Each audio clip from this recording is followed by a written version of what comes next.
Et merci, Denis. De Alors, rien. Denis, juste pour qu'on te retrouve sur les réseaux, parce que tu es quand même auteur et écrivain, ton nom de famille et ton prénom, comment ça s'écrit? Denis, Bon. tout le monde connaît. Il n'y a pas deux N, il n'y a qu'en anglais où il y a deux N à Denis. On dit Dennis et puis tout de suite on vous parle de Dennis de Menace parce que c'est très connu chez les Anglais. C'est une bande dessinée ou une histoire d'Adenis qui fait que des blagues aux autres et voilà. Donc ça c'est des souvenirs d'enfance, mais en français c'est Denis. D'accord. Et ton C'est nom un de prénom. famille? Et ton nom de Et le nom famille? de famille c'est Vasselin, Vasselin. Ok. D'accord. Qu'on puisse retrouver tes ouvrages sur les... Oui, oui, oui, c'est pas compliqué. Enfin, si, c'est pas si simple parce qu'en fait, il y a un autre auteur qui a presque le même nom que le mien et qui est d'une famille du coup franco-britannique. C'est assez cocasse parce que, évidemment, moi, j'ai un côté anglais qui s'appelle Roger Vasselin, qui est beaucoup plus connu. Et vous avez dedans des gens très connus comme un joueur de tennis qui est à l'ATP, qui est encore professionnel. Vous avez un avocat et d'autres personnes. Et ce qui fait que quand j'étais avocat, bah, parfois, il y avait des mélanges de courriers, ça arrivait chez moi, et donc je le renvoyais vers leur cabinet. Et ça, c'est assez, voilà. Et puis, en tant qu'enseignant, bah, il y a aussi un autre enseignant qui a ce nom-là. Il y a encore des mélanges, des convocations voilà, je suis pas, ça m'arrive plus, mais il y a un moment, j'étais convoqué pour des matières que j'enseignais pas. Ok. Bon, bah Voilà. écoute, la parole est à toi, la main est à toi, et puis ben, nous allons nous délecter de tes paroles dans le développement personnel et de tes recherches. Bon. Alors, donc, sur l'origine et l'évolution du développement personnel. Bon, je veux pas être trop académique et faire un cours, c'est pas mon objectif, hein. Mais je me suis dit quand même, à l'origine, c'est bien qu'on se mette d'accord, qu'on précise ce dont on va parler, c'est-à-dire qu'est-ce que c'est que le développement personnel. Et en fait, quand on parle du développement personnel, eh bien, on défend la vision du coach, ce qu'on apprend au coaching, qui est une vision qui se rapporte à ce qui est écrit par les coachs et pour les coachs le plus souvent. Et en fait, je ne remets pas en cause cette approche-là, puisque je vais vous citer dans le document que je vous ai donné, je vous ai précisé des gens qui sont à la base de la création du coaching, comme Frédéric Hudson, John Whitmore, des gens comme ça qui vous sont rappelés dans le document, mais il n'y a pas que ces gens-là, en fait. Il y a aussi le fait que euh, le développement du coaching, il s'est fait avec le développement d'une certaine forme de société qui est la société occidentale et plus particulièrement libérale puisque ça nous vient des États-Unis. Donc, euh, est-ce que ça vous parle, cette première approche, hein? On peut échanger sur ce premier point. Est-ce que vous étiez conscient de tout cela? Euh, bon, vous faites vous avez suivi votre formation dans plusieurs écoles de coaching, mais si on suit le cas d'ICI, à la base, ce sont des personnes les enseignants, une partie venait du monde anglo-saxon, ont voyagé aux États-Unis et ont rapporté en France ce qu'ils avaient vu là-bas. Hein, on est bien d'accord. Il n'y a pas de remarque là-dessus. Bon, donc donc, les premières personnes qui sont intéressées à cette logique-là, je vous cite donc Napoléon Hill, qui était né en 1883. Je ne sais pas si vous vous souvenez, si vous avez lu des choses sur lui. Et puis, il y a un auteur que on connaît peu, beaucoup, parce que c'est un sociologue et puis il n'a pas grand-chose à voir avec le coaching. Mais en fait, je pense que c'est une référence intéressante parce que lui, il a écrit un livre sur le rapport entre le protestantisme et le capitalisme. Et dans cet écrit, en fait, il parle de l'éthique protestante et il explique que c'est l'éthique protestante qui a créé le, euh, le capitalisme, qui est à la base de la vision du capitalisme à ses débuts, à savoir des gens comme Rockefeller et ainsi de suite, étaient des protestants. Et si vous regardez bien, Et si vous avez l'occasion un jour d'aller aux États-Unis ou si vous lisez des textes, des choses comme ça, vous regardez des films, c'est quand même très très présent aux États-Unis, l'impact de cette approche, ce mode de pensée. Et donc, c'est des gens qui sont, parce que ceux qui sont partis vivre aux États-Unis étaient extrêmement pauvres. Ils ont quitté l'Europe parce qu'il y avait la crise, des guerres euh, au début du 19e siècle ou enfin, au 19e siècle ou au 20e. Et si vous voulez, ces gens-là ont connu la misère et ils se sont demandé comment on peut faire pour gagner notre vie. Et voilà. Bon, ils ont eu des opportunités là-bas, mais ça n'a pas toujours été simple. Moi, j'ai appris, par exemple, que dans ma famille, alors c'est quelqu'un que j'ai pas du tout connu, c'était euh, arrière-grand-père, donc ma grand-mère elle-même ne l'avait pas connu. Il était en 1910, il était parti aux États-Unis, donc à peu près à la date où ma grand-mère était née.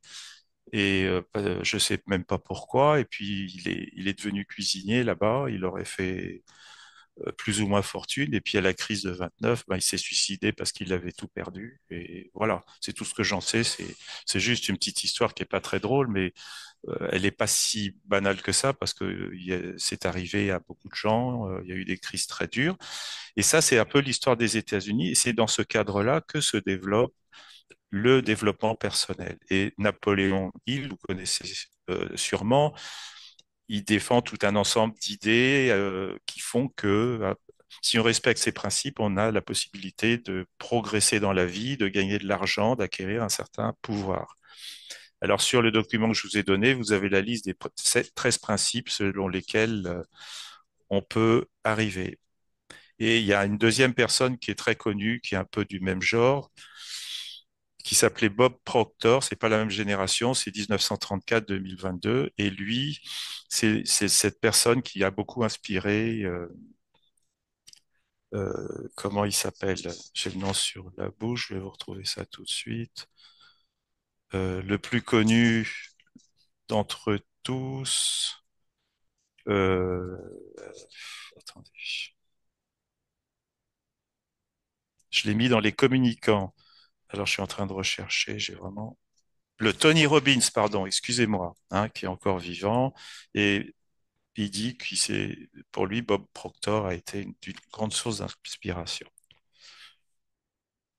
Alors, c'était des gens très pauvres qui ont réussi à gagner de l'argent, qui ont beaucoup réussi et qui ont voulu vendre des conditions de la réussite. Et c'est ce qu'on peut dire, c'est l'idée d'une one best way, c'est-à-dire il y aurait une méthode à suivre pour arriver à la richesse, au développement personnel. On retrouve cette logique du one best way si vous connaissez le domaine en management, en gestion des entreprises, on retrouve cette idée qu'il y aurait une solution unique.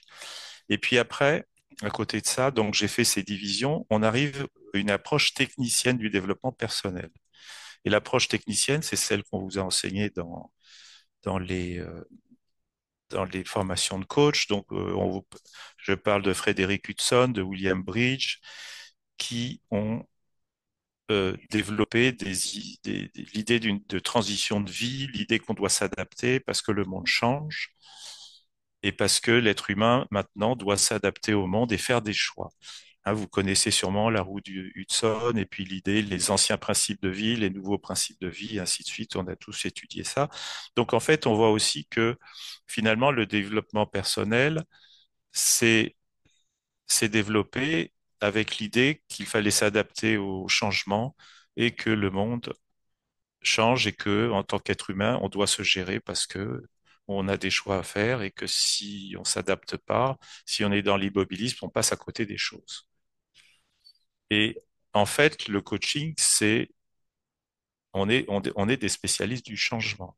Après, on choisit son domaine de compétences, mais on a tendance à l'oublier, on devient des spécialistes du changement. Bon, j'ai cité des exemples plus récents qui sont moins connus.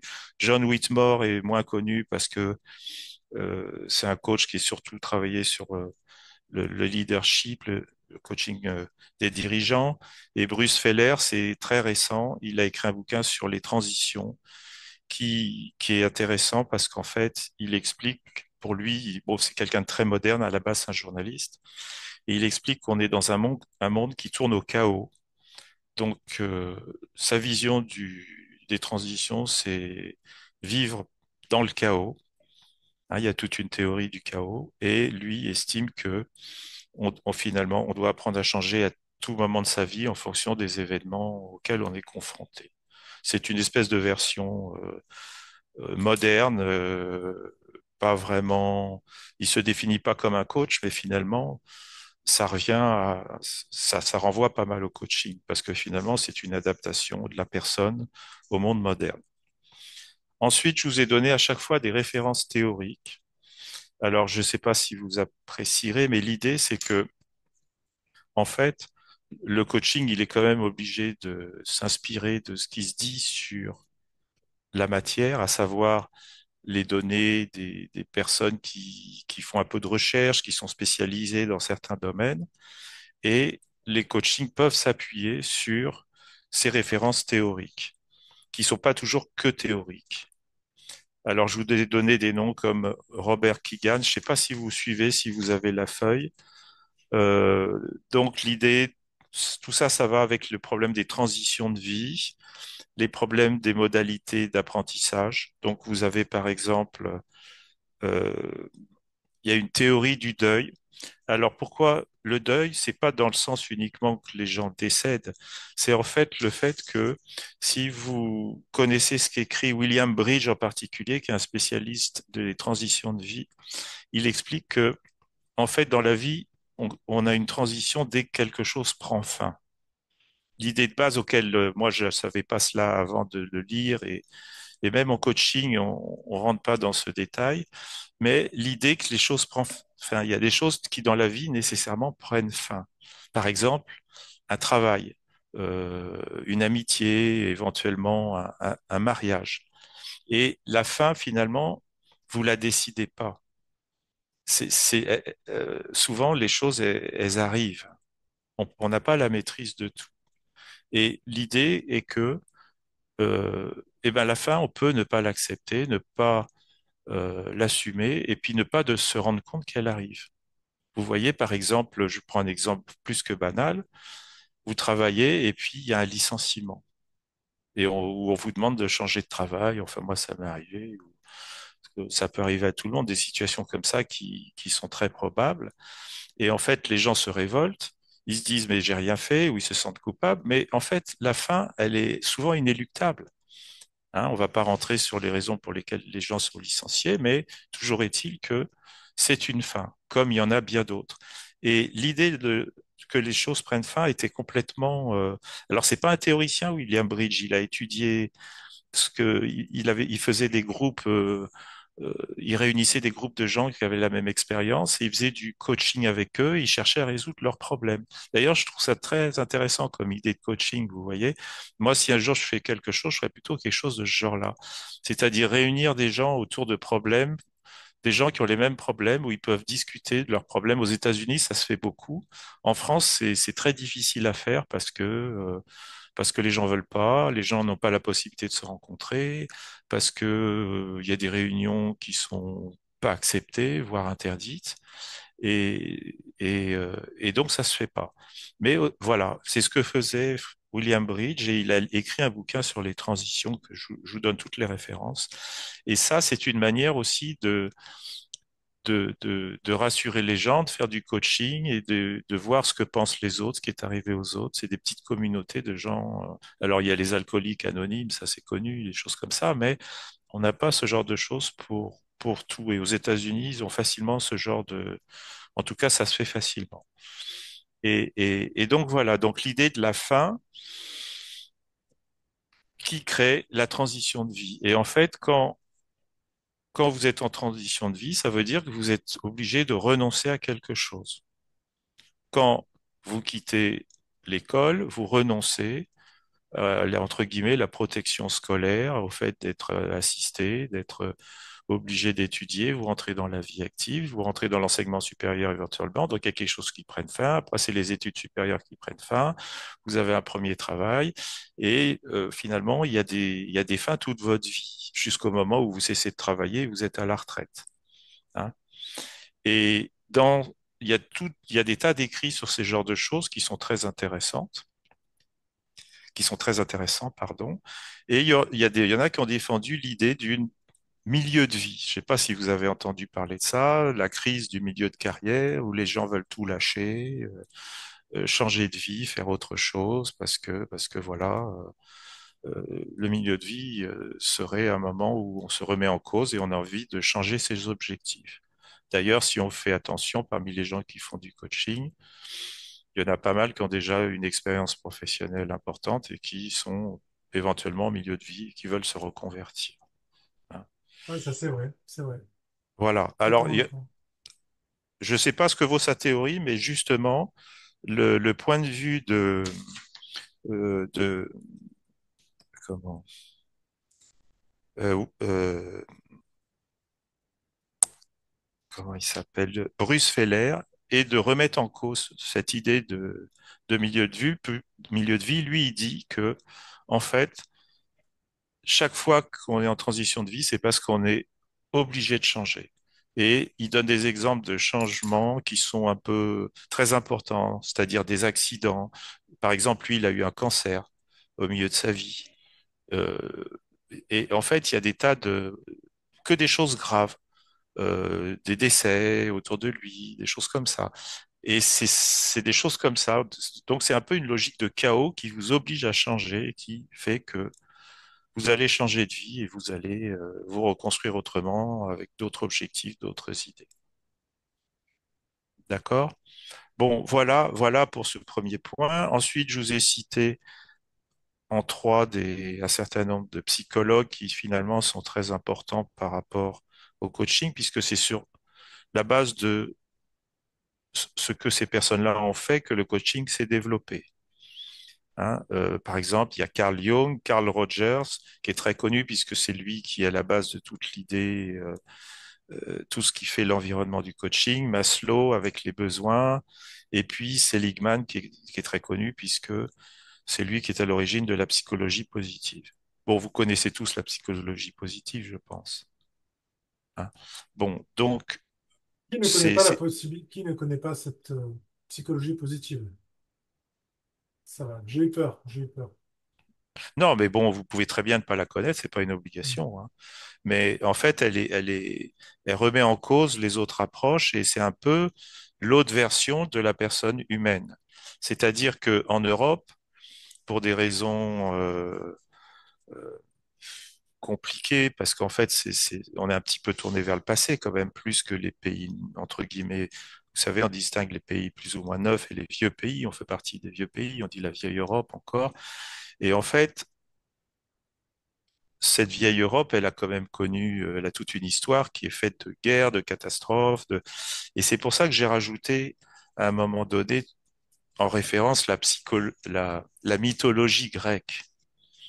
Et l'âge romain, parce qu'en fait, c'est quand même une époque où il y avait des dieux partout, et puis les dieux étaient terribles, ils étaient à l'origine des catastrophes, et que il y avait que des catastrophes si on se réfère à la mythologie, des choses incroyables. Et donc, globalement, il y a peut-être des côtés positifs, mais aussi il y a beaucoup de côtés négatifs, et ça fait partie de notre culture. Et donc, vous retrouvez ça aussi dans les romans. Il y a très peu de romans qui sont positifs quand même. On raconte que des histoires terribles et des choses effrayantes. Donc, ça, c'est lié aussi à une certaine vision de la vie humaine, vous connaissez tous Malthus aussi. Vous connaissez la loi de Malthus. C'est l'idée que, de toute façon, en économie, on voit ça. C'est l'idée qu'en fait, il y a une règle qui fait que le, le- la démographie augmente plus rapidement que les possibilités de l'agriculture qui nous nourrit. Et donc, il y a toujours un moment où on vit, il y a une espèce de survie, c'est-à-dire qu'on a à peine les moyens de manger, et il y a une partie de la population qui meurt de faim. Pendant très longtemps, ça a été comme ça. C'est-à-dire qu'il n'y avait pas de rendement suffisamment important par rapport aux naissances. Il n'y avait pas de contraception. Les femmes avaient 5, 10 enfants, et puis il y en a toujours qui mouraient. Il y avait les maladies, mais il y avait aussi le fait qu'il y avait de la famine. hein. Pendant très longtemps, on a connu la famine. Et donc, la loi de Malthus, c'était une loi imparable, ce qui faisait que bah, c'était une loi, on considérait ça comme normal. Et donc, le mot malthusien, ça veut dire que bah, il faut que les gens, enfin, on peut pas empêcher que les gens soient à la limite de mourir et qu'il y a une partie des gens qui s'en sortent pas parce que c'est la vie. Vous voyez? Euh, bon, c'est résumé très rapidement de manière très très schématique, mais l'idée derrière, c'est un peu ça. C'est pas très positif. Et donc, l'idée que il puisse y avoir des choses positives, hein, c'est lié au développement de la psychologie positive. Et puis, vous avez la même chose en économie. Alors, je pense que ça, vous ne le savez pas, sauf pour ceux qui ont fait un peu d'économie, mais sachez que en économie, il y a aussi des rendements décroissants. Les rendements décroissants, c'est-à-dire que quel que soit ce que vous faites, il y a un moment où les rendements diminuent, soit en raison de la dimension de l'entreprise qui devient difficile à gérer parce qu'elle est tellement grande qu'elle est moins efficace, soit parce que l'être humain se fatigue. Plus vous travaillez, il y a un moment où vous faites fatiguer, donc le rendement baisse. C'est toujours une logique où les rendements, ils augmentent, ils arrivent à un maximum et après, ça décroît. Quel que soit ce qu'on fait, on trouve cela. Par exemple, vous faites du vélo. Au début, vous échauffez, après vous allez vite, puis après, ben, au bout de quelques heures, vous commencez à fatiguer, vous allez beaucoup moins vite, et à la fin, vous êtes obligé de vous arrêter. Et ben, c'est une espèce de loi naturelle qui veut que tout fonctionne à peu près de cette manière-là. Et on est arrivé à une situation où, avec le développement des nouvelles technologies, le développement de l'informatique, du numérique et de l'automatisation, où cette loi, elle a changé. C'est-à-dire que euh, vous pouvez avoir des rendements qui ne vont pas décroître et éventuellement des rendements qui vont croître. Je vais vous donner un exemple. Un des exemples, c'est qui est très connu, lorsque il y a des acteurs de théâtre qui font une pièce de théâtre. Ben, le théâtre, c'est très fatigant. Tous les jours, il faut rejouer la pièce et à chaque fois, c'est la même énergie. Et puis, vous allez peut-être faire ça 3 semaines, mais au bout d'un moment, vous allez être fatigué, faut bien s'arrêter et se reposer. Eh bien, là, vous avez des rendements, vous ne pouvez pas progresser. Il n'y a aucune perspective de rentabilité croissante. Si vous faites du cinéma, une fois que le cinéma est enregistré, vous avez juste à repasser le film. Vous pouvez le vendre autant de fois que vous voulez. Si vous avez une salle de cinéma, bah, le rendement, il est lié au nombre de personnes et vous pouvez toujours repasser le film tant qu'il y a des gens qui viennent le voir. Donc, on a des rendements quasi constants et le fait de repasser, une fois qu'on a fabriqué le film, eh bien, s'il y a suffisamment de gens, une fois que vous l'avez amorti, après, vous gagnez de l'argent sans que ça vous coûte rien quasiment. Vous comprenez? Donc ça, on est dans une logique, on a pu les rendements décroissants. C'est pour ça que les, les personnes qui gagnent le plus d'argent, c'est des gens qui bénéficient de cette logique-là, c'est-à-dire que soit c'est le cinéma, soit c'est la télé, soit c'est les films, les vidéos, la musique, parce que une fois que c'est fait et que ça marche, eh ben, il n'y a pas de limite au gain. Et vous avez ensuite les rendements croissants, ça veut dire que là, du coup, vous pouvez augmenter vos revenus de manière quasiment exponentielle. Et ça, on trouve ça avec le réseau, la logique de réseau. Les Google, Meta, tout ce qui est réseau. C'est-à-dire que dans un réseau, une personne va vous amener une autre personne et vous avez un développement d'une communauté qui se fait de manière exponentielle, sans que l'on fasse parfois pas grand-chose. Il suffit qu'il y ait du succès. Si vous voulez, une personne va en parler à d'autres et une personne peut apporter plusieurs clients entre guillemets. C'est ça la logique de réseau, hein. Et donc, c'est une logique de croissance exponentielle qui explique que des personnes comme Mark Zuckerberg aient pu créer Facebook et arriver à toucher des milliards de gens. C'est quand même un truc insensé. Ça n'arrivait pas avant. Dans l'histoire, c'était quelque chose d'impossible. Et la seule chose qui explique cela, c'est les rendements croissants. Et donc, vous avez aussi cette possibilité aujourd'hui dans la manière de gagner de l'argent, c'est-à-dire qu'il y a des gens, on n'a jamais eu ce qu'on appelle les super riches aujourd'hui, c'est des gens qui bénéficient des rendements croissants. OK? Mhm. Bon, je ne vais pas vous aller plus loin dans ce genre de choses, donc voilà ce qu'on peut en dire. Donc ça crée des possibilités nouvelles, totalement nouvelles.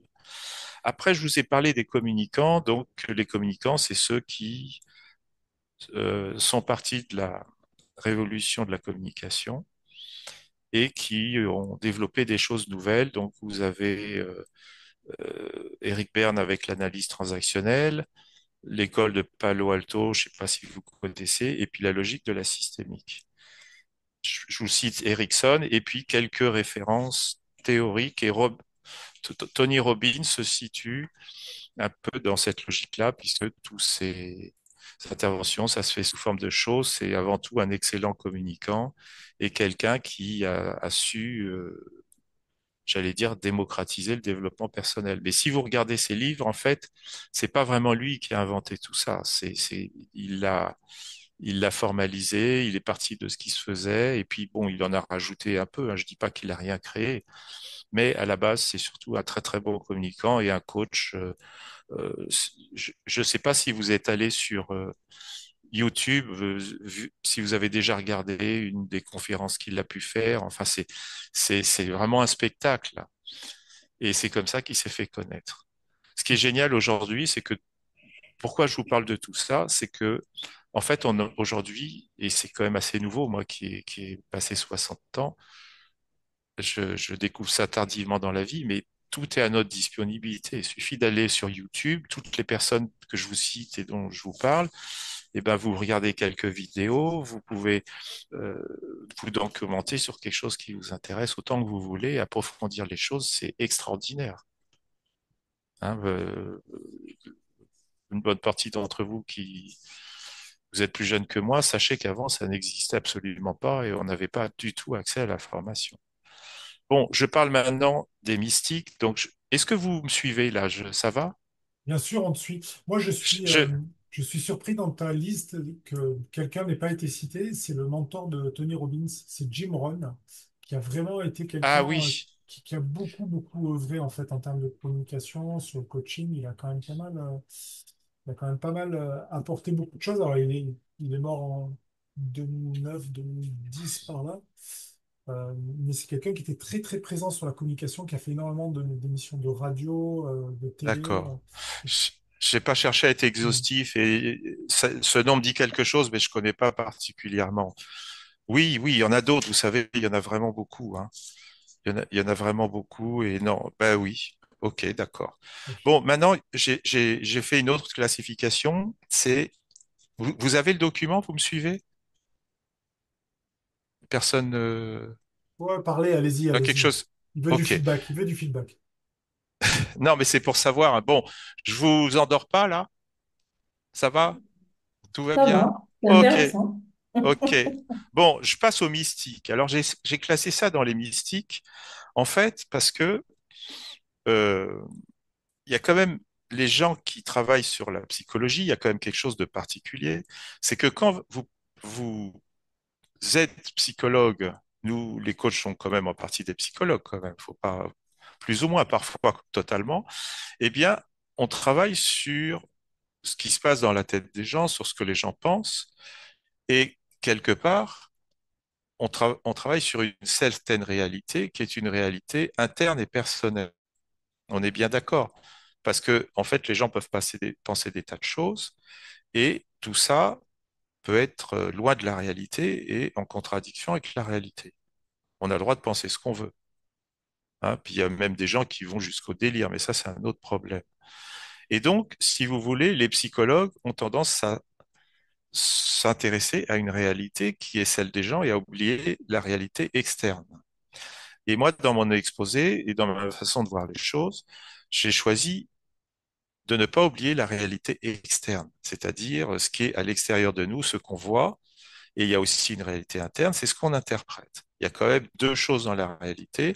Il y a ce que les gens pensent, il y a ce que les gens voient, il y a ce que les gens comprennent, et puis il y a une réalité concrète qui nous est extérieure, qui est la réalité, oui, on peut l'appeler concrète. Il y a plusieurs manières de la voir, mais n'empêche que la manière dont on pense les choses, souvent, il y a des déformations, il y a des oublis, il y a des choses à laquelle on donne trop d'importance. Enfin bon, tout ce qui relève de l'émotionnel et de la sensibilité, c'est une réalité qui est quand même propre à la personne. Après, il y a d'autres réalités.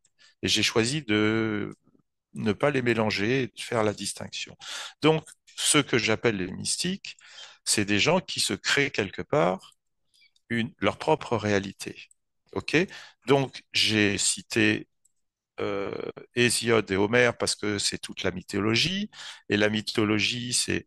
bon, moi, je ne l'ai pas spécialement étudié, je ne m'y suis pas spécialement intéressé, mais c'est quand même tout un ensemble qu'on apprend encore à l'école, qui fait partie de notre culture et qui a pesé très lourd, puisqu'on en parle encore aujourd'hui, et c'est quand même des références qu'on met souvent en avant, et qui est aussi très propre au monde occidental, hein, aux Grecs, aux Romains, et ainsi de suite. Et dans les autres cultures, vous n'avez pas ça. Il faudrait peut-être ne pas l'oublier. Ensuite, j'ai parlé de Rhonda Byrne. C'est la personne qui a parlé, il y a eu un film de fait avec elle, ça s'appelle pareil, elle a écrit The Secret. C'est donc tout ce qui est lié à la loi de l'attraction. Et la loi de l'attraction, c'est quelque chose de très compliqué. Il y a plusieurs versions. Il y a une version qui est un peu, je vais dire, surnaturelle, qu'on peut appeler mystique, et il y a des approches beaucoup plus concrètes. Et il y a même des personnes qui ont cherché à la justifier. Bon, ça se justifie pas scientifiquement, en fait. Ça vous intéresse que je vous explique, je vous en parle un peu ou pas? Vous connaissez tous la loi de l'attraction? Oui, beaucoup. Je suis en train de lire le livre, j'en suis à la moitié. Ah, ok. Alors, Bon, si j'ai lu le livre, bon, moi, bah, si vous êtes en train de le lire, moi, je vous recommande aussi celui de Tara Swart. C'est cité dans mes références. Elle a écrit de source, la source. Et bon, c'est une autre approche. Elle cherche à justifier la loi de l'attraction. Mais en fait, la loi de l'attraction, en fait, c'est euh, les autres, vous connaissez ou pas du tout? Je prends le temps d'expliquer ou c'est pas la peine? Vas-y, vas-y, Denis. Bon, alors, la loi de l'attraction, c'est une loi qui est susceptible de plusieurs interprétations. C'est l'idée que par l'esprit, on peut attirer certaines choses et éventuellement attirer à soi. Donc, il y a ceux qui prétendent qu'on peut tout attirer par l'esprit, qu'il y aurait un pouvoir de l'esprit sur les autres, un espèce de pouvoir sur les autres, éventuellement quasi surnaturel. Voilà, ça va jusque-là. Donc, si vous lisez Rona Byrne et ce qu'on dit d'elle, bon, franchement, il y a des choses qui sont un peu, si je puis m'exprimer ainsi, tirées par les cheveux, et moi, personnellement, j'y crois pas trop. Mais ça ne veut pas dire que c'est stupide et ça ne veut pas dire que c'est inintéressant. Parce que, quelque part, il y a une certaine vérité. Alors, il y en a qui mettent en avant la physique quantique, des pouvoirs surnaturels, enfin bon. Euh, il y a d'autres approches qui sont possibles. Moi, personnellement, j'aime bien l'approche de Tara Swart. Et puis, l'idée aussi que c'est lié au mindset et c'est lié à l'attention humaine. En fait, il y a des choses qu'on ne nous apprend pas à l'école, il y a des choses qui sont propres au développement personnel, et c'est pour ça que j'en parle, qui, à mon avis, ont une importance très grande et que les gens parfois ne connaissent pas et qui n'est peut-être pas suffisamment démocratisé, en tout cas en France. C'est-à-dire que, en fait, si vous êtes capable d'avoir des objectifs dans la vie, de vous concentrer sur les choses, d'y passer du temps, eh ben, vous obtenez obligatoirement des résultats. C'est aussi bête que ça. Et ces résultats, eh ben, ils peuvent être petits, importants ou très importants, suivant la manière dont vous y prenez, suivant votre environnement, et parce que vous pouvez avoir des facteurs externes positifs. Et puis, il est aussi possible dans la vie, ça existe, il faut le dire, vous pouvez aussi avoir de la chance. Et la chance, vous pouvez aussi la créer. Pourquoi? Parce que vous êtes une personnalité ouverte, parce que vous êtes curieux, que vous allez vers les autres, que vous avez aussi l'intelligence des relations humaines ou l'intelligence tout court. Il y a des tas de choses qui aident dans la vie, hein. Et donc, ça, du coup, eh bien, il y a des gens qui ont un succès incroyable et il y a des gens qui n'en ont pas. Et quelque part, moi, je pense que la loi de l'attraction, c'est ça, hein. Bon, c'est ma vision. Il y a d'autres, je suis pas le seul à penser comme ça. Si vous lisez Swart, c'est un peu ce qu'elle dit. Elle cherche à le justifier parce qu'elle a fait des études très poussées. Elle est médecin spécialisée. Alors, je ne sais plus exactement dans quoi. Je vais vous redire ça. Non, j'ai pas ça là. Elle est médecin spécialisée. Et elle s'est lancée après dans elle a tout laissé tomber pour faire du coaching. Et donc, voilà ce qu'est la loi de l'attraction. Il y a un livre qui a été écrit en français par un scientifique qui cherche à justifier scientifiquement. Et le livre, j'ai pas les références, je l'ai pas donné, mais je l'ai lu et je trouve que ça marche pas. En fait, ça colle pas. Et le livre, personnellement, je le trouve pas intéressant parce qu'il cherche à justifier scientifiquement des choses qui s'analysent pas de manière mathématique. Vous voyez ce que je viens de vous dire, ça n'a rien de mathématique. C'est lié à l'humain et c'est lié à des choses qui sont mesurables. Bon, voilà. Donc, ensuite, il y a Eckhart Tolle. Je pense que, est-ce que vous connaissez Eckhart Tolle? Tout le monde connaît ici. Oui, oui, Est-ce que je vois du je peux, mouvement. je peux expliquer un peu? On peut en parler ou... Ouais, vas-y, vas-y. Alors, en fait, c'est quelqu'un qui a écrit un bouquin qui s'appelle The Power of Now et qui défend l'idée du moment présent. Et donc, lui, il estime que tout est dans le moment présent. Si ça vous intéresse, il fait une formation que vous retrouvez sur Udemy. Donc, vous avez un cours perso de lui où il explique tout ça. Il a un humour un peu spécial. C'est un personnage quand même qui sort de l'ordinaire. Et après, quand vous l'écoutez, c'est très spécial sa manière de parler, de s'exprimer. Et en même temps, c'est pas facile. C'est pas facile à écouter, c'est pas facile à interpréter. Et moi, j'ai acheté son livre, j'ai commencé à le lire, et en fait, personnellement, je trouve que c'est pas tout à fait convaincant, de mon point de vue. Il a raison sur le moment présent. En fait, vous savez, le moment présent, ça renvoie à la culture orientale, hein. C'est-à-dire que le passé, bah, c'est le passé, et le futur, on le connaît jamais, on peut pas l'imaginer, et donc que ça sert à rien de se prendre la tête pour le futur, et puis il vaut mieux se débarrasser du passé parce qu'on peut pas y revenir.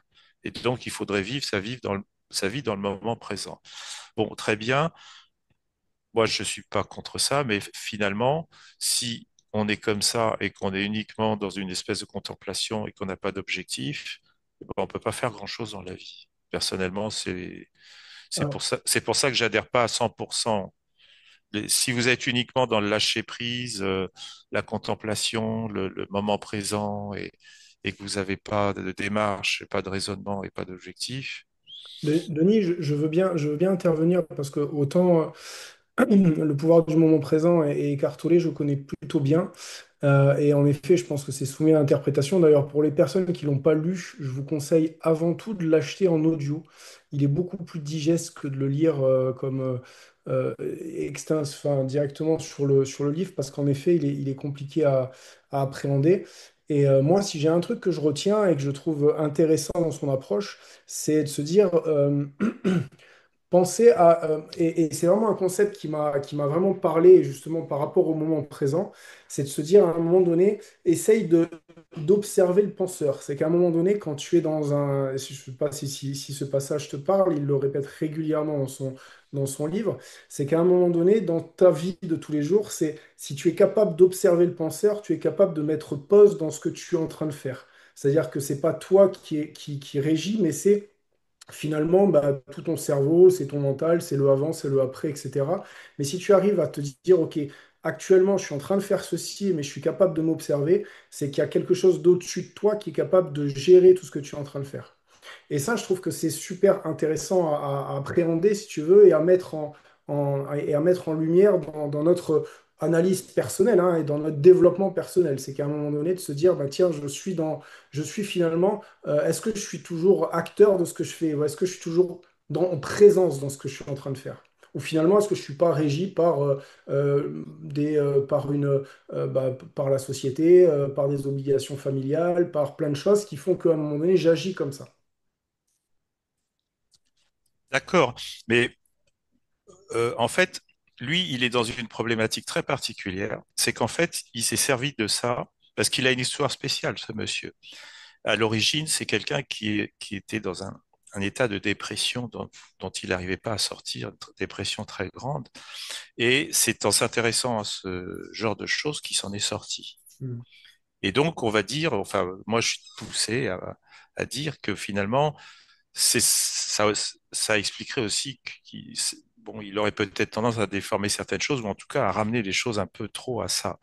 Mm. Et en fait, l'idée, cette capacité dont tu parles, c'est quand même lié aussi à toute une vision de la vie qui est orientale, c'est-à-dire ce qui est lié au bouddhisme, à tout le travail de méditation qu'on trouve chez les gens qui vivent en Asie et qu'on n'a pas en Europe. À l'origine, c'est quelque chose qu'on ignore, qui n'existait pas. Et bon, vous savez tous comme moi que à partir des années 60, il y a énormément d'artistes et chefs d'entreprise qui sont allés en, en Orient pour découvrir cette culture et s'en imprégner et voir ce qu'ils pouvaient en tirer. Il y a les Beatles, John Lennon, c'est très connu. Il y a bien d'autres personnes. Il y a aussi Steve Jobs. Steve Jobs y est allé et puis finalement il a été très déçu. Il en a tiré certaines choses. Ça l'a beaucoup influencé, mais bon, il est dit que il y a des choses qu'il a laissé tomber. Enfin, ça l'a un peu déçu. Et bon, il y en a bien d'autres, hein. Et aujourd'hui, on s'inspire encore. C'est moins à la mode, mais on s'inspire encore de cette approche. Et alors que en Occident, on est continuellement dans l'action. Alors voilà, hein. Donc ça, c'est un aspect des choses et c'est très important, mais bon, moi, je suis plutôt d'avis qu'il faut combiner les deux maintenant, hein. C'est plutôt ça mon idée, quoi. Je rejette pas du tout, mais je pense aussi que si vous voulez, je trouve qu'il y a un certain si on donne trop d'importance à la méditation, on fait plus grand-chose, quoi. Hein, je dis ça un peu de manière abrupte, mais voilà. Après, bon, chacun son idée, son expérience de la question. J'ai cité donc d'autres personnes qui ont beaucoup défendu cette approche, cette théorie, hein, à commencer par Abraham Hicks, qui est une enseignante qui s'est beaucoup intéressée à la loi de l'attraction. Bon, voilà. Bon, moi, en tout cas, je trouve que c'est une idée assez merveilleuse et je la rejette pas du tout, la loi de l'attraction. Et je pense que il faut apprendre à la cultiver, apprendre à d'abord lui trouver un sens qui est personnel. Ça fait partie du développement personnel. C'est à vous d'explorer le domaine, de voir ce qui vous va, ce que vous acceptez dans l'idée, ce que vous pouvez en tirer et à l'expérimenter. Et personnellement, bon, j'ai pas pu faire beaucoup de coaching, mais tout ce que j'ai appris en coaching, j'ai appris à l'utiliser. Et ça, c'est une des choses que j'ai appris à l'utiliser. J'ai remarqué que ça marchait. Ça m'a apporté pas mal de choses, des choses que je pensais pas pouvoir réaliser. Et ça s'est fait parce que je me suis dit, si t'as pas envie, si tu vas pas vers les choses, si t'as trop de freins, et ben ça se fera pas. Vous voyez, des raisonnements de ce genre, mais c'est aussi une question de ressenti. Ça oblige à modifier son ressenti. Et enfin, c'est pas du vent, hein. Je sais pas ce que vous en pensez, vous tous.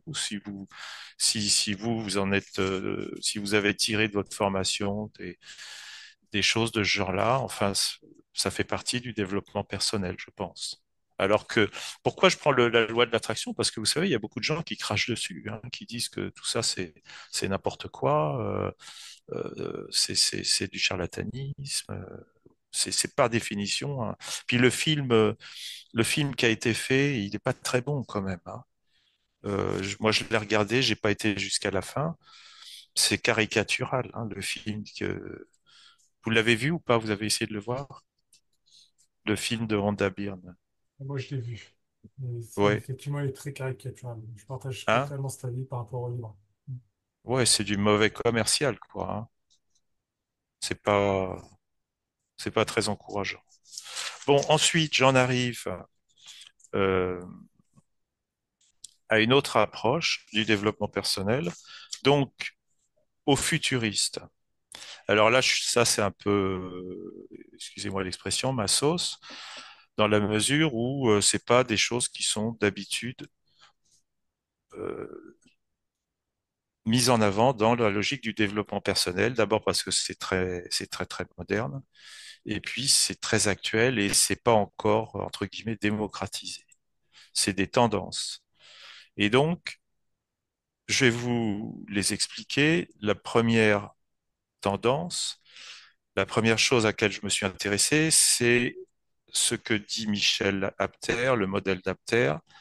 Alors, vous l'avez peut-être vu en coaching, mais en coaching, il est vu assez rapidement.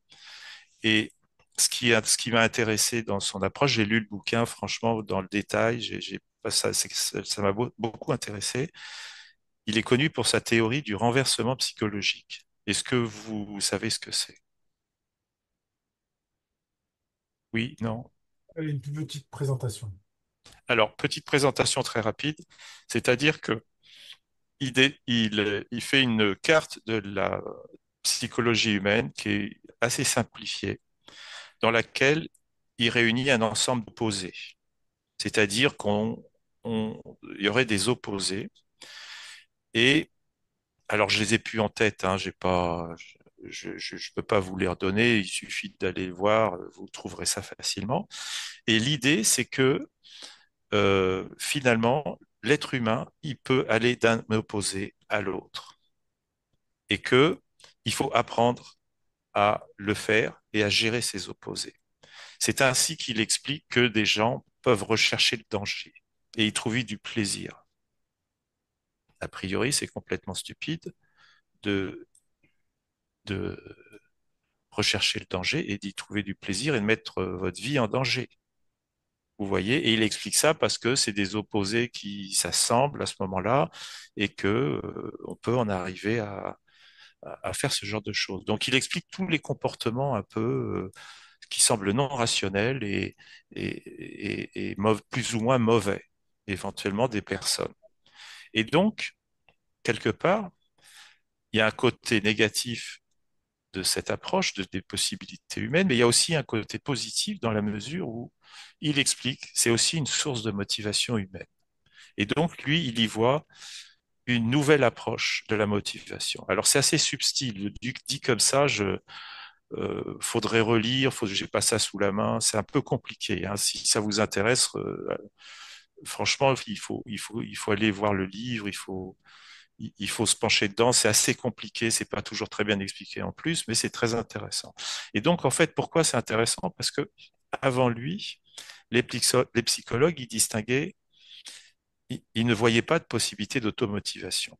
En principe, en théorie, l'automotivation n'existe pas.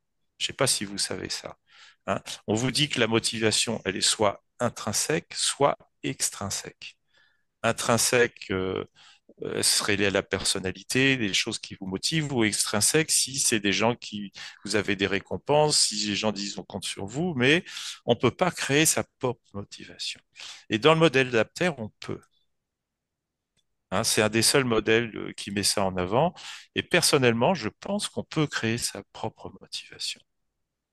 Moi, j'ai l'impression que c'est possible. Enfin, pour moi, j'ai l'impression que j'y arrive et que c'est quelque chose qui existe.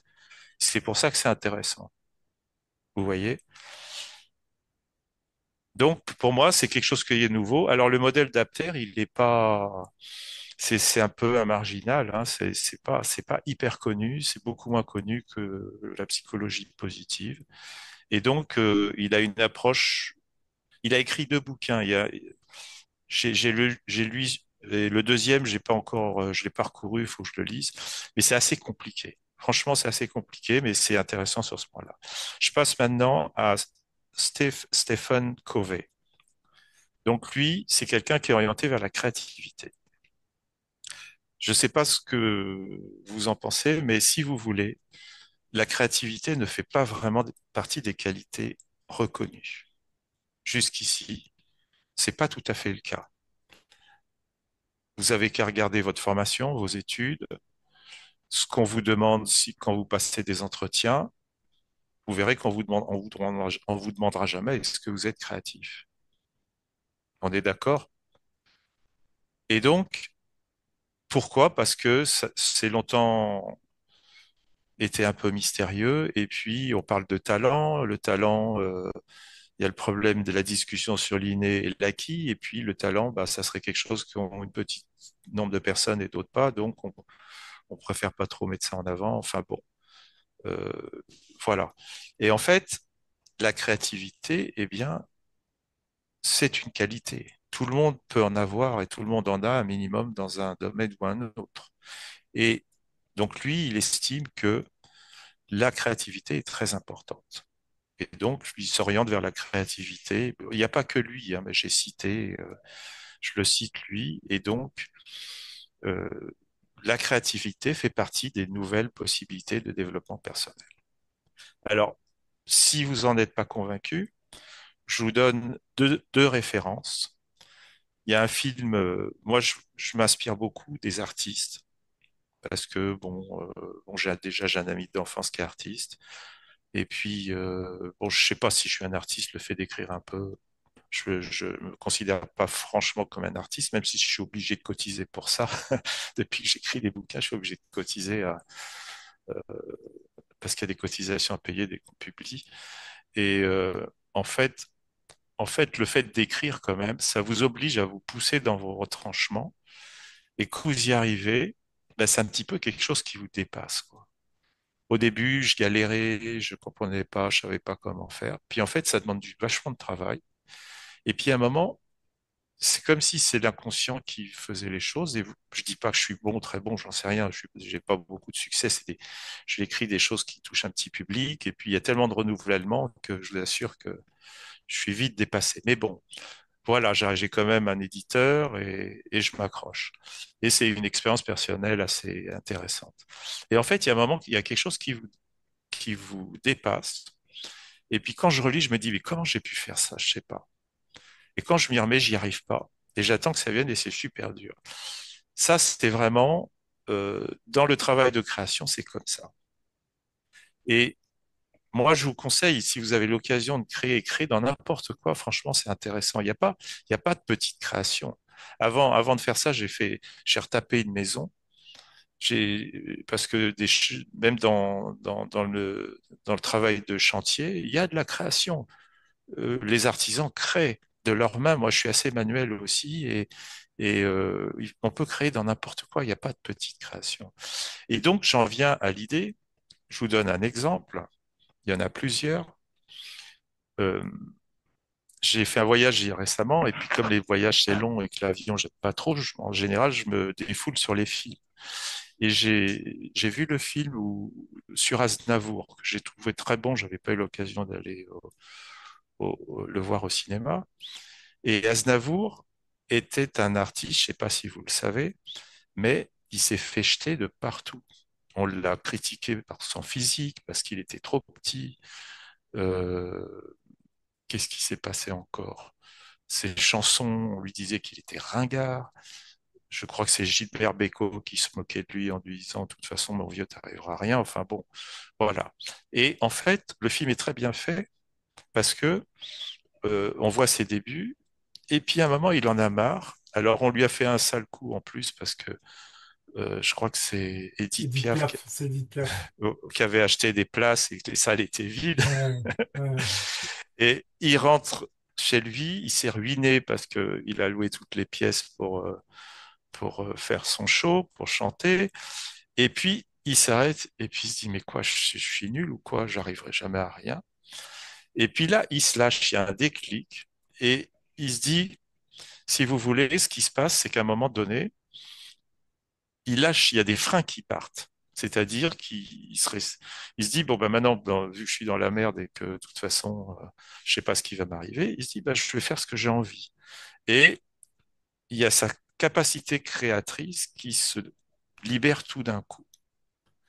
Et, euh, et en fait, il se met à raconter sa vie, son histoire et pourquoi il a envie de s'en sortir. Et donc, euh, ses chansons les plus connues, c'est ça. Alors, j'ai plus les noms des titres en tête comme ça, bon, parce que je les ai pas notés, mais si vous voulez, on voit très bien ça part. C'est très net. Tout d'un coup, il arrive à créer. Et le film est super bien fait pour ça. Je trouve ça extraordinaire sur ce point-là.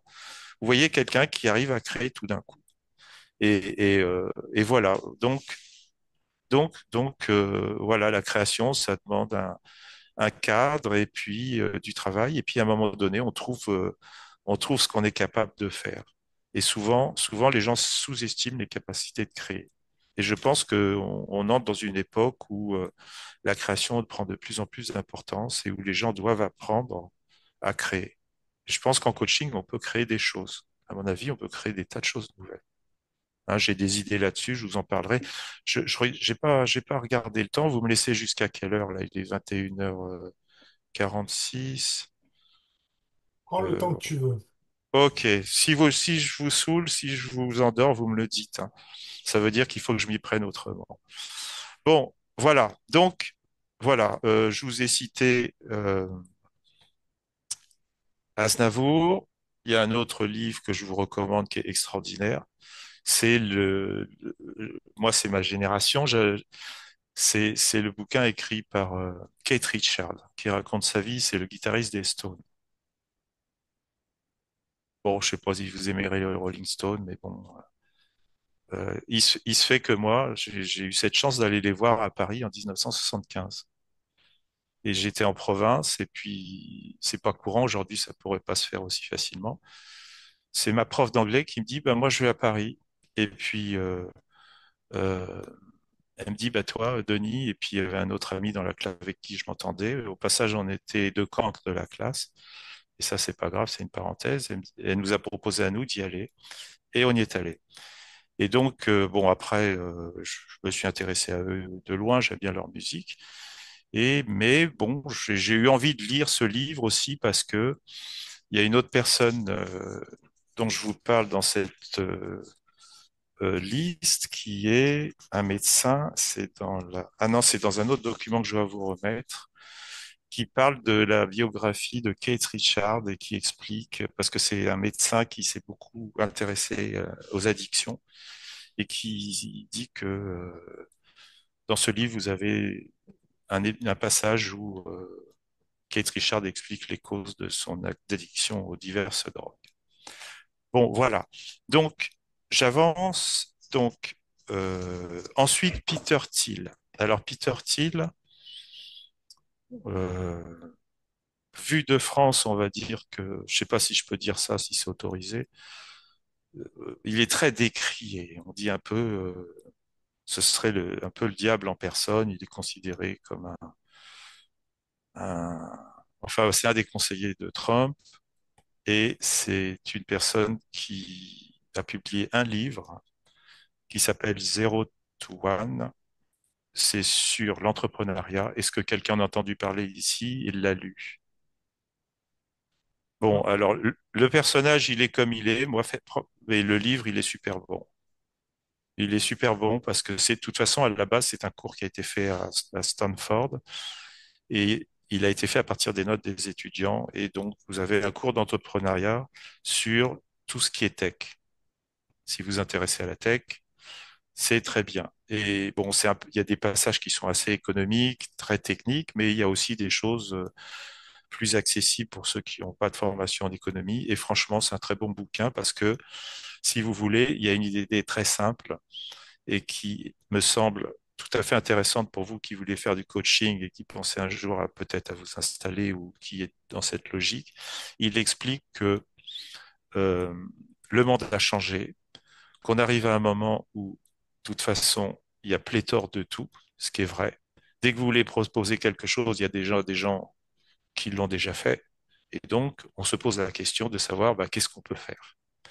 Et il cite un exemple assez incroyable dont j'avais vaguement entendu parler, mais qui est décrit dans son bouquin. C'est l'exemple d'un ancien de Harvard, donc la fac la plus prestigieuse du monde, qui était sorti de l'université, qui était un peu déprimé, qui savait pas quoi faire et qui a pensé que on pouvait rien faire dans le monde aujourd'hui. Donc il est devenu à moitié ermite. Il a vécu dans les bois dans une cabane et il s'est mis à envoyer des paquets comment dire, des explosifs dans des lettres truquées à tous les professeurs d'université enfin pas tous, mais ceux à qui il décidait d'envoyer, avec des messages transformés. Enfin bon. Et il a eu le FBI après lui pendant 10 ans avant qu'on, entre guillemets, on le chope. Et donc son idée, c'était de dire qu'on ne pouvait plus rien faire dans le monde d'aujourd'hui. Donc c'était quelqu'un, on va dire, si je puis dire, un peu dérangé, mais en même temps extrêmement intelligent et qui a défendu toute une théorie sur l'idée qu'on ne pouvait plus rien faire dans le monde d'aujourd'hui. Alors il cite ça, c'est pour mémoire, mais son bouquin explique que, en fait, et son livre est très positif, il dit on vit une nouvelle époque pleine de possibilités, mais pour se faire une place, il faut passer de 0 à 1. L'idée de passer de 0 à 1, ça renvoie effectivement au numérique, mais ça renvoie aussi à l'idée qu'il faut être capable de créer. C'est ça qui est intéressant. Et dans son livre, il explique comment on peut créer et pourquoi on crée et pourquoi c'est indispensable. Bon, c'est quelqu'un qui est dans la techno. C'est Peter Thiel, c'est lui qui a créé PayPal, hein. Je ne sais pas si vous connaissez. Voilà.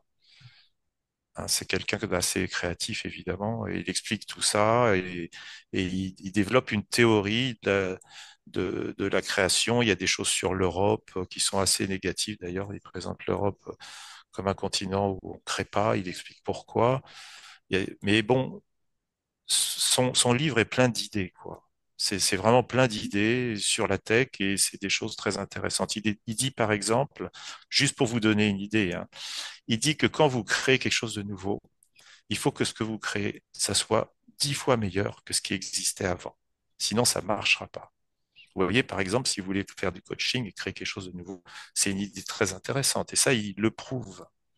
Donc, trouver quelque chose qui soit 10 fois meilleur que ce qui existait avant. Et à ce moment-là, non seulement vous prenez la place des autres, mais vous pouvez vous créer un marché à vous tout seul. Vous voyez ce que je veux dire? Parce que vous apportez quelque chose de vraiment nouveau. Et en fait, euh, il prend des exemples et il explique que toutes les grandes sociétés de la Silicon Valley, les Meta, Amazon, YouTube, c'est des sociétés extraordinaires. Elles ont apporté quelque chose d'énorme qui n'existait pas. Et c'est ce qui explique leur succès et c'est pourquoi ces sociétés tendent à devenir des monopoles. Donc lui, il défend l'idée de monopole dans un monde où les choses doivent bouger et où la créativité est possible. Voilà, un vite résumé, hein. Mais quelque part, c'est un nouveau développement. C'est quelque chose qui n'existait pas avant. Si on veut bien croire à ces idées-là, voilà quoi. Hein. Bon, ensuite, je vous ai donné d'autres approches, bon, des gens moins connus sur des choses, différents mouvements, le transhumanisme. Bon, moi, j'aime pas trop, mais voilà. Euh, il y a aussi les gens qui envisagent les futurologues. Je ne sais pas si vous êtes intéressé. C'est une profession. Il y a des gens qui écrivent sur ce que peut être le futur. C'est quand même vachement intéressant. Des gens très créatifs qui pensent à de quoi peut être fait le futur. C'est intéressant de se penser sur ce genre de choses. Euh, Qu'est-ce qu'il y a encore? Bon, voilà, je vous ai donné tous ces noms-là, donc c'est quelques références, vous en faites ce que vous voulez. Mais en fait, il faut savoir il y a des choses très intéressantes qui existent. Et si on prend le temps d'aller voir ce qu'écrivent ces gens-là, eh ben, ça peut être une source d'inspiration importante. Donc, il y en a un qui est connu, mais c'est peut-être pas le plus intéressant, mais je vais vous en parler parce qu'il est connu, c'est Elon Musk. Alors, Elon Musk, en fait, bon, il est présenté aussi comme un extrémiste. On l'a beaucoup critiqué ces derniers temps. Mais si vous regardez ce qu'il dit sur YouTube, il y a des vidéos super intéressantes. Et je vous recommande aussi, si vous avez Netflix, il y a un film de Netflix sur SpaceX. Et en fait, ce qui est intéressant, c'est que c'est un monsieur qui, euh, quand il a quelque chose dans la tête, il le fait, et puis il y va, et puis il s'occupe pas des autres, et puis il fait bosser tout le monde, et il y arrive. Et ça, c'est assez incroyable. Et le cas de Spexy, j'ai été quand même bluffé quand j'ai vu le documentaire. En fait, la NASA avait cessé tout voyage, tout projet pendant presque 10 ans, et lui, il a réussi à faire mieux qu'eux à moindre coût et à prendre la suite. C'est quand même seul. En fait, il faisait partie de PayPal. Quand il a vendu PayPal, il a touché de l'argent. Il a récupéré cet argent, il a investi, il a pris des risques incroyables et il a réussi à faire mieux que les autres. Comment? Ben, en fait, c'est quelqu'un qui essaie quelque chose, il, il voit que ça marche pas, il se dit c'est pas grave, on recommence. Et puis une deuxième fois, on recommence. Et c'est ainsi qu'il a pu, bon, évidemment, il avait les moyens, il y avait de l'argent, mais quand même, c'était une approche qui est complètement différente des grandes sociétés qui voulaient pas prendre de risques, qui passaient beaucoup de temps en réunion, où les ingénieurs disaient, ah ben non, on peut pas, parce que ceci, il fallait que tout le monde soit d'accord. Donc, en fait, voilà. Et la logique des startups, ce qui fait la force des startups, c'est ça, c'est que c'est des petites sociétés très, très adaptables, très mobiles, où les gens s'investissent beaucoup, ils ont un projet, ils y vont à fond, et quelque part, ils ont beaucoup moins de freins que les autres. Bon, voilà pour le tout ça, c'est différentes approches du développement personnel. Et en fait, si vous voulez, moi, ce que je retiens, quand on vous parle du développement personnel, on vous parle beaucoup de la PNL, de l'idée qu'on peut utiliser les résultats de la PNL, mais la PNL, c'est qu'un aspect des choses. En fait, moi, je suis plutôt d'avis que le, le développement personnel, il est très large. Avec tout ce que je vous ai dit, toutes les références que je vous ai données, après chacun choisit ce qui l'intéresse, ses créneaux, et en fait, je pense qu'il faut le voir le plus large que ça. Hein. Alors, si on prend Apter, lui, il estime que la progression de l'être humain, elle repose que sur trois choses.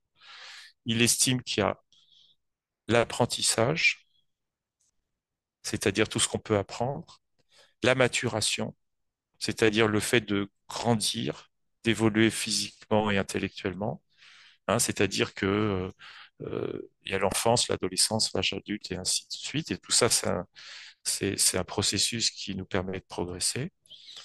Donc j'ai dit l'apprentissage, la maturation et l'expérience. Et lui ne croit pas au développement personnel. Bon, c'est son idée, hein. Moi, j'y crois. Mais si vous voulez, je pense qu'on peut pas. C'est pas pour ça qu'il faut éliminer les opinions des autres. C'est-à-dire que vous pouvez pas empêcher que l'expérience est un mode de développement et l'apprentissage est aussi un mode de développement. Vous voyez? Et bon, vous avez quelque chose à dire sur tout ça? Il n'y a pas de. Maintenant, j'attends votre réaction. La parole est à vous. Est à moi. Alors, avant de Oh non, au poursuivre, groupe, au groupe, au groupe. oui, au groupe. Et partagez un petit peu votre ressenti à la suite de cette belle synthèse sur l'approche en fait de Denis et ce qu'il en dit du développement personnel. Vas-y, Marie. Et oui, déjà, je voulais remercier Denis pour cette soirée. C'est très agréable. Je te remercie, enfin, je te tutoie, je me Oui, permets bien de te sûr. tutoyer.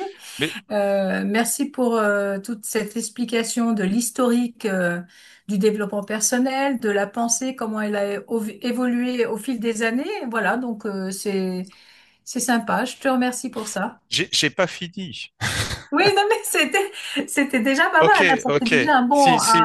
Si vous voulez bien de moi encore quelques temps, il y a une espèce de deuxième partie que je vais faire obligatoirement plus courte. Il est quelle heure là? Il est 22 heures déjà? Ah oui. Bon, écoutez, je vais vous passer.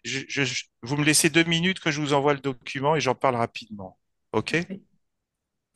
Alors attendez. Ce que je retiens pendant que tu fais cet envoi, moi, ce que je retiens et qui est très intéressant, parce que j'ai lu parmi tous les ouvrages que tu as donnés, j'ai vu beaucoup d'audio, de podcasts et de vidéos sur certains de ces chercheurs ou de ces trouveurs ou de ces philosophes.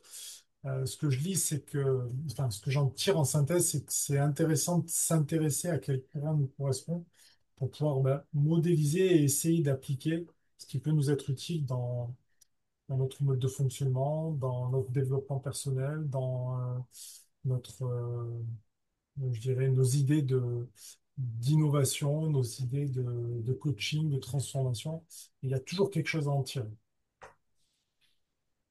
Ouais. Oui, oui. De toute façon, je pense que les coachs, ils ont intérêt à... Vous savez, il faut s'aider des connaissances qui existent. Aujourd'hui, ce qui est génial à notre époque, c'est que elles sont accessibles. Alors, je reviens sur autre chose dont on n'a pas parlé, c'est ce que nous apporte l'intelligence artificielle. Je ne sais pas si vous l'utilisez, mais pour rechercher des documents, vous pouvez même lui demander au robot à des résumés de livres. Et puis, si le livre vous a plu, si vous l'avez lu, vous pouvez lui demander, mais pourquoi un-tel dit ça? Est-ce que vous connaissez d'autres personnes qui disent après la même chose sur le même sujet? En fait, ce qu'il faut bien voir aujourd'hui, c'est que l'intelligence artificielle donne à n'importe qui le pouvoir de devenir un expert dans le domaine qui l'intéresse. Je ne sais pas si vous mesurez cela. Parce que vous pouvez vous mettre à vous intéresser à n'importe quel sujet. Après, il suffit d'y passer le temps. Si vous en avez les aptitudes, en fait, vous avez quelqu'un qui travaille pour vous, quoi. Ce qui n'existait pas avant, ce qui est incroyable. Est-ce que vous avez déjà expérimenté cette réalité? Il n'y a pas de réaction par rapport à ça? Moi, je l'utilise aussi. Il faut avoir le temps, hein, mais je l'utilise dans mon travail et vous pouvez, vous avez toutes les références que vous voulez, toutes les connaissances que vous voulez, et puis si vous êtes bloqué, vous demandez au robot de vous expliquer. Moi, par exemple, ça m'est arrivé pour des choses toutes bêtes. J'arrive pas, j'ai un problème d'imprimante, elle marche pas. Je donne au robot le modèle de l'imprimante, je fais une photo de ce que me disent le logiciel, pourquoi je suis bloqué, je donne ça à ChatGPT, il me dit, ah oui, mais c'est bloqué pour telle raison. Même pour quelque chose comme ça, le robot, il vous donne la solution. Ou, par exemple, pour programmer votre emploi du temps, vous lui dites, bah, j'ai telle contrainte, j'ai ça à faire, demain il y a ça, est-ce que ceci, comment je peux m'y prendre? Je sais faire ça, mais il y a ça que je ne sais pas faire, comment je peux faire pour y arriver? Il vous donne la réponse. Alors, il ne faut pas tout prendre à la lettre. Parfois, il se trompe, faut s'ajuster, mais si vous voulez, vous avez quand même 80% de la solution. Et ça, c'est extraordinaire. Bon, alors, euh, vous, je sais qu'il est tard. Vous me laissez encore 10 minutes? Ça va si on prend 10 minutes? OK. Alors, je vous ai envoyé un autre document qui est aussi important et aussi volumineux que le premier. Mais on va le décrire très rapidement. Donc, en fait, le deuxième document s'appelle Les obstacles au développement personnel et autres facteurs de blocage. Et donc, en fait, euh, l'approche que je défends, c'est qu'en fait, la vie n'est pas si simple qu'on le dit et que vous pouvez vouloir vous développer sur le plan personnel, mais ça ne se fait pas facilement parce qu'il y a toujours des obstacles. Et ça, on ne le dit pas suffisamment assez. Bon, en coaching, on cherche à lever les obstacles, il y a des techniques pour enlever, et c'est toujours les mêmes obstacles qu'on met en avant. Et à mon avis, l'approche, elle est relativement incomplète sur ce point-là. Donc, parmi les premiers obstacles, je vous ai décrit le fait qu'aujourd'hui, on a des instruments de mesure des aptitudes des personnes. On s'en sert un peu dans l'éducation. Moi, j'ai été confronté, enfin, j'ai pris connaissance il n'y a pas si longtemps que ça, il y a moins de 10 ans, de tout ce qui existait et de l'intérêt que ça peut avoir, les tests. Donc, c'est des tests d'aptitude et des tests de personnalité, ce qu'on appelle la psychométrie. Et en fait, sachez quand même que c'est assez fabuleux. C'est-à-dire qu'aujourd'hui, on peut mesurer les aptitudes des personnes. C'est assez fiable et assez précis. Et quand des gens ont des difficultés, eh bien, vous pouvez savoir pourquoi. Hein. Tout le monde sait ça ou pas? Et donc, en fait, vous mesurez, alors ça se fait plutôt quand on est jeune, ça c'est surtout orienté vers les moins de 20 ans, mais vous pouvez mesurer des choses comme la vitesse de raisonnement, la compréhension de comment les gens se situent dans l'espace. Vous voyez, des choses comme ça. C'est pas que tout le monde connaît le test de QI de Binet, mais il n'y a pas que ça, quoi. Il y a bien d'autres aptitudes et aujourd'hui, on arrive à les mesurer. Et en fait, c'est vachement intéressant parce que il y a des gens qui ont des personnalités très déséquilibrées. Et souvent, les gens qui ont des aptitudes élevées ont aussi des personnalités déséquilibrées. Et donc, si vous connaissez pas votre point fort et vos points faibles, c'est très pénalisant. Voilà pourquoi je vous parle de ça. Ensuite, j'ai parlé en deux, je vous parle de la notion d'incapacité acquise.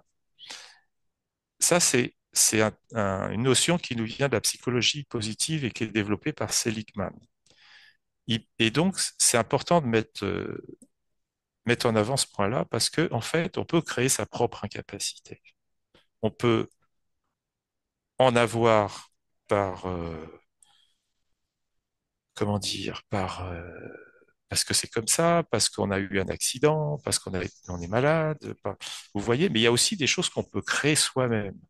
Et je pense, ben, souvent, c'est la conséquence d'addiction, la drogue, l'alcool ou je ne sais quoi. OK? Et donc, en fait, on n'a pas toujours conscience de ça. Et ça veut dire que on a aussi une responsabilité personnelle qui consiste à apprendre à se protéger, à apprendre à se maintenir en bonne santé.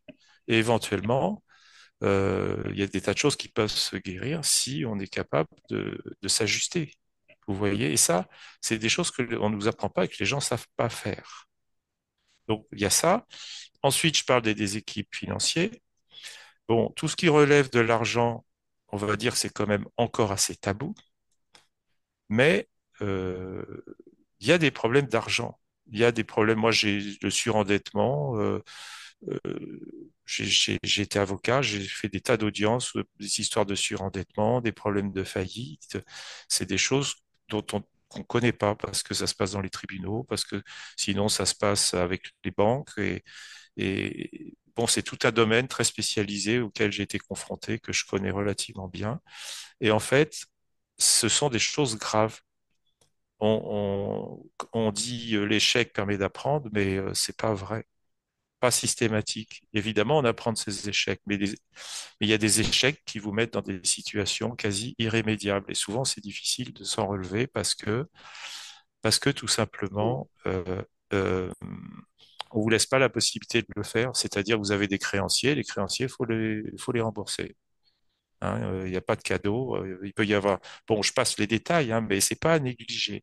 Et donc, pour un coach, je pense aussi qu'il y a des choses à faire dans l'idée au contraire, d'éviter les ennuis.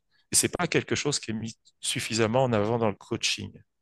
C'est-à-dire que on peut très bien éviter les ennuis dans la vie. Et en fait, si vous regardez bien, les ennuis, ça arrive toujours au même, et les réussites, ça arrive toujours au même. Malheureusement, hein, c'est très déséquilibré. C'est un peu comme le patrimoine des gens, ça. Et donc, c'est pour ça que je me suis permis de vous mettre des schémas là-dessus et vous donner quelques idées là-dessus. Ensuite, je me suis intéressé aux conséquences des agressions, violences, traumatismes de toutes sortes. Alors, bon, ça, c'est très connu. Je vous ai donné quelques références. Moi, il y a quelqu'un que j'aime beaucoup, enfin, j'aime bien ce qu'il fait, c'est Gabor Maté. Je ne sais pas si vous connaissez. Pas très connu, c'est un Canadien. Allez voir ses vidéos, vous verrez, c'est passionnant. C'est lui qui parle de Kate Richard, hein, à un moment donné.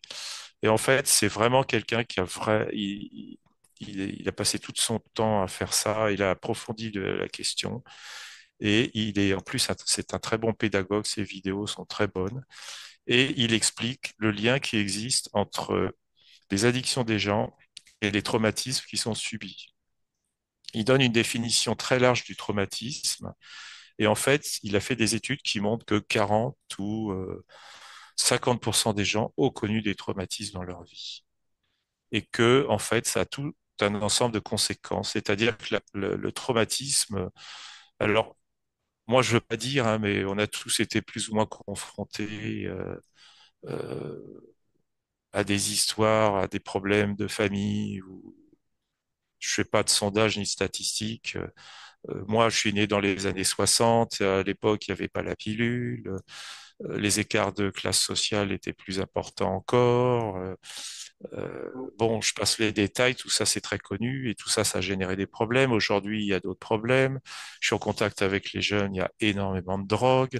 Il y a les problèmes des réseaux sociaux, il y a les agressions. Enfin, il n'est pas évident que la situation soit meilleure aujourd'hui qu'elle l'était il y a 30 ou 40 ans. Peut-être qu'elle est même pire. Les risques sont plus importants encore. Et donc, bah, c'est comme d'habitude, la vie c'est comme ça, on trouve de tout et des traumatisés, il y en a presque à chaque coin de rue, si je puis me permettre. Donc, ça c'est intéressant. Et en fait, il y a aujourd'hui des psychologues, on a des psychologues expliquent parfaitement les conséquences de tout ça et ce que ça donne et comment on peut, dans une certaine mesure, réparer les choses. Et quand on parle de développement personnel, à mon avis, c'est intéressant de savoir ça et d'en tenir compte, même si on n'est pas des psychologues. Donc, je vous ai donné des références. Moi, j'aime aussi beaucoup les écrits de Nancy Newton-Verrier, c'est particulièrement clair. Elle s'intéresse aux problèmes liés à l'adoption, mais derrière l'adoption, il n'y a pas que l'adoption, c'est les gens qui ont vécu des séparations très jeunes. Ça aussi, c'est assez courant. Et elle décrit dans le détail toutes les conséquences. Et franchement, je trouve ça assez passionnant et c'est très, très bien fait. Et en fait, c'est des choses qui, dans la vie des gens, est inconscient parce qu'ils s'en souviennent pas. Et en même temps, ça génère des incapacités qui sont acquises, du coup, et des comportements qui peuvent être inadaptés. Et à mon avis, dont il est très difficile d'en sortir. Hein. Mais ça, c'est un autre problème. Et vous avez ensuite le psychiatre Bessel van der Kolk, qui est vraiment un spécialiste du traumatisme et qui, lui, s'intéresse aux choses très dures, puisqu'il a tout suivi des militaires, bon, des gens qui ont eu des gros chocs. Et aujourd'hui, alors ça existe aussi en France, il y en a qui utilisent ce qu'on appelait des drogues dures, des drogues qui étaient les pires des drogues il y a 30 ou 40 ans, et qu'on disait sur tout ça, faut jamais y toucher, c'est la folie, ça rend les gens fous.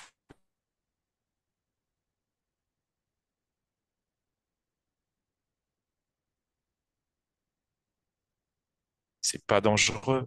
Et si vous voulez, elles abîment moins les aptitudes, enfin le capital santé que d'autres drogues, alors qu'on s'y attend pas. Et je parle en particulier des psychédéliques et des choses comme ça. Je sais pas si vous savez ça, c'est très étonnant. Sachez que maintenant, il y a des études où on donne ce type de drogue aux gens pour essayer de s'en sortir.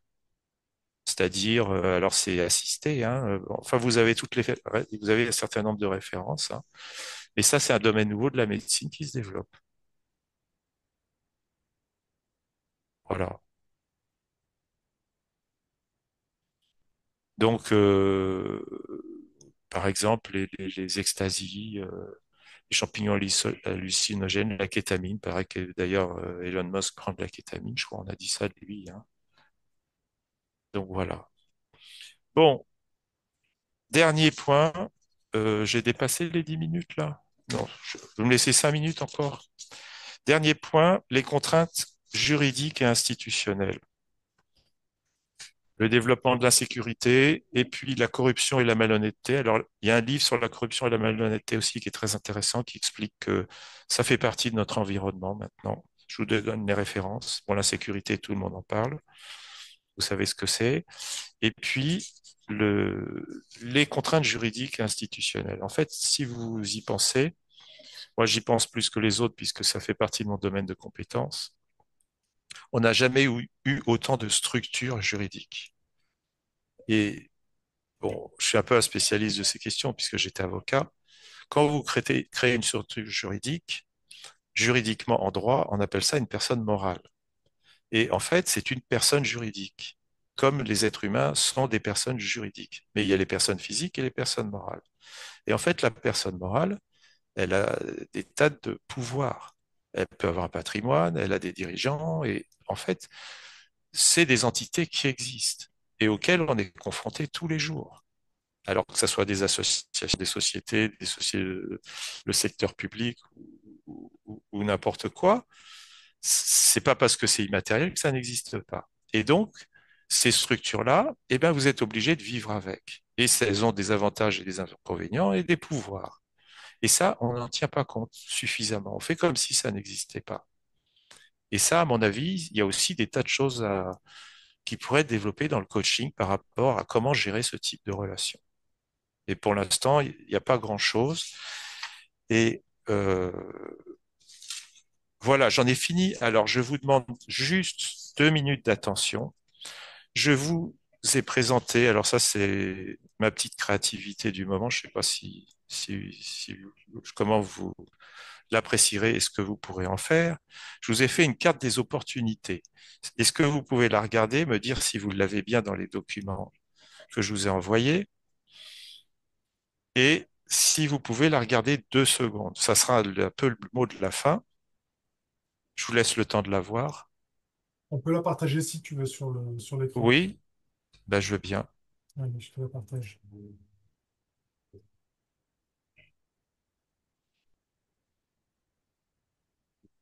Voilà, super, bravo, merci. Bon, alors, qu'est-ce que j'ai fait? J'ai mis un abscisse et des ordonnées. On commence par l'axe horizontal qui est des abscisses. Vous avez d'un côté la nature et de l'autre côté les structures. C'est l'idée toute simple que, à la base, il y a ce qu'on appelle un état de nature que vous connaissez tous, qui est quelque part en voie de régression, hein. Moi, j'ai un fils qui me dit la nature n'existe plus. Vous voyez, donc faut voir avec les générations suivantes ce que ça donne. C'est-à-dire qu'ils estiment que tout est transformé, il n'y a plus rien de naturel. Bon, je suis pas tout à fait d'accord. Enfin, j'ai du mal à l'admettre, moi en tout cas. Et de l'autre côté, vous avez les structures qui est tout ce qui est construit par les êtres humains, les sociétés, les entreprises, l'État, les organisations diverses. Et donc, on peut se situer, on peut choisir dans ces centres d'intérêt et la manière de se développer, d'aller plutôt vers la nature ou plutôt vers les structures. On est d'accord? Donc ça, c'est l'éventail des possibilités sur l'axe horizontal. Ensuite, vous avez l'axe vertical. En bas, vous avez tout ce qui est acteur, les personnes physiques, l'État. Donc vous avez les êtres humains, la faune, la flore, la nature, les groupements. C'est le monde naturel physique que j'appelais monde naturel physique, intellectuel et juridique. OK? Et vous avez en haut le monde construit, c'est-à-dire le monde construit par l'homme, les objets qui sont des objets de consommation, les biens, c'est des choses qui ont de la valeur pour les juristes, et les choses, c'est ce qui existe, voilà, et qui peuvent ne pas avoir de valeur pour les juristes, hein. C'est des termes très juridiques, les mots biens et choses. Ensuite, vous avez des automates, des robots, des logiciels et maintenant de l'intelligence artificielle, et vous avez un monde immatériel qui s'est créé, qui commence à fonctionner indépendamment de nous, qui gagne en autonomie et qui commence à dépasser les êtres humains. Il faut bien le savoir, on en est là si ça vous intéresse. Là aussi, il y a des tas de, de documents sur YouTube. Bon, on n'a pas le temps de voir tout ça, mais franchement, je vous conseille, si vous avez un peu de temps, c'est intéressant parce que c'est quand même notre avenir. Et donc, moi, ce que je vous propose, c'est par rapport à tout ça, eh ben, voir dans quel domaine vous pouvez évoluer. En fait, vous pouvez choisir votre développement personnel et le positionner en plusieurs lieux dans cet espace. Soit vous développez quelque chose qui est très proche de la nature, mais ça ne vous empêche pas d'utiliser l'intelligence artificielle, soit vous intéressez plus aux structures. C'est fait pour, quelque part, présenter l'ensemble des potentialités. OK? Et pour terminer, moi, je pense que le développement personnel, il est avant tout physique, parce qu'on a un capital humain et qu'il faut le respecter et ne pas le négliger. Remarquez dans notre culture en Europe occidentale, on a tendance à le négliger, voire le détruire, hein. C'est quelque chose qu'on ne dit pas assez, mais beaucoup de gens détruisent leur santé sans y penser et sans en mesurer les conséquences. Donc, vous avez le capital physique, ensuite, vous avez le capital euh, intellectuel, c'est-à-dire apprendre à réfléchir, à développer sa manière de voir les choses. Et puis après, il y a tout ce qui est lié aux relations avec les autres, aux relations dans la société. Et dans le coaching traditionnel, on ne voit que les relations aux autres et on estime que, en fait, si on suit Tony Robbins, qu'on a un pouvoir illimité. Je pense qu'à son époque, le pouvoir était moins limité qu'il n'est aujourd'hui. Aujourd'hui, à mon avis, il est beaucoup plus limité parce qu'on se heurte aux autres et on est dans une société complètement systémique. Maintenant, si vous écoutez quelqu'un comme Peter Thiel, il dit qu'on arrive dans un nouveau monde où on a un ensemble de possibles comme on n'a jamais connu. Il y en a qui estiment que l'intelligence artificielle va multiplier la productivité des gens par 7. C'est monstrueux, c'est inouï, quoi. Donc voilà, je vous laisse réfléchir à tout ça, faire votre choix. Je sais pas si ça vous a... J'ai le sentiment d'avoir beaucoup parlé. Il n'y a pas eu beaucoup d'échanges. C'est peut-être parce qu'on est peu nombreux, parce que j'ai décidé de dire trop de choses. Mais voilà, je vous laisse dire un mot peut-être. Voilà, qu'est-ce que vous en pensez? Est-ce que ça vous a éclairé sur quelque chose, donné envie d'aller fouiller? Voilà, c'était un peu mon objectif. J'ai aucune prétention en vous expliquant tout ça. Euh, j'ai essayé de voir ce qui existe, de vous donner des idées qui peuvent, voilà, des sources d'inspiration. C'est l'objectif, de cette intervention. Ben, merci Denis, et puis je pense que c'était vraiment une très très belle découverte, ce format. Ben, moi j'ai envie de poser une question. Avec quoi vous repartez de cette belle présentation, de cet outil, de cette ouverture ce soir? On fait un petit tour de table. Et puis on peut même arrêter l'enregistrement, comme Ouais, ça sera ok. dit off. Hop.